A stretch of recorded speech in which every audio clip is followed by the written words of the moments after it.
pautos o padamdam? Number 1, basahin. Sunog! O, ang tamang pagbasa niyan, sunog! Sunog! O, ano ito, pautos o padamdam? Bakit siya padamdam? Kasi may sunog. Dahil kasi may sunog, ano pa? Hinaya mo lang ako eh. Humingi siya ng tulong, very good, ano pa?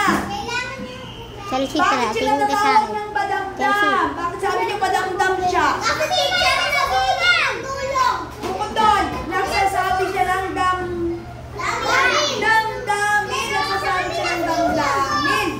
Siya ay sigaw. Humingi siya tulong, sumisigaw siya. Sunog! Sunog! May matinding damdamin. Kaya tinawag siyang padamdam. Tama kayo. At bukod doon, meron siyang hindi na mabuti. Meron siyang ano?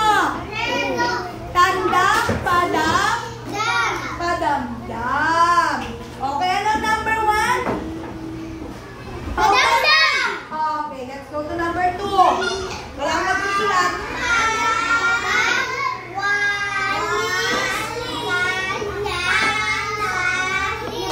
Okay, magwalis ka ng sahig. Pautos o padamdam? Bakit sinabi niyong pautos? Okay, itaas lang ang kamay. Yes? Kasi nag-iutusan mo.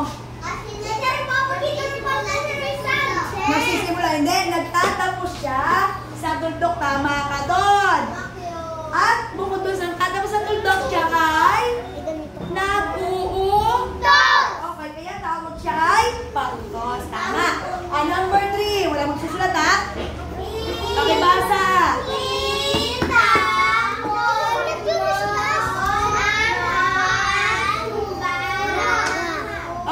Itatol mo ang basura. Ano ulit yun?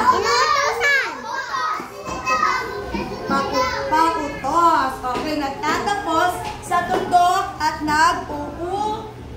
Okay, very good. Number 4. Basahin natin. Bilis. Takbo, bilis. Pautos, padamdam. Bakit? Oo, at saka sa tingin mo, ano siya? Mahina ba ang salita niya o pasigaw? Oo, kasi sabi niya, takbo,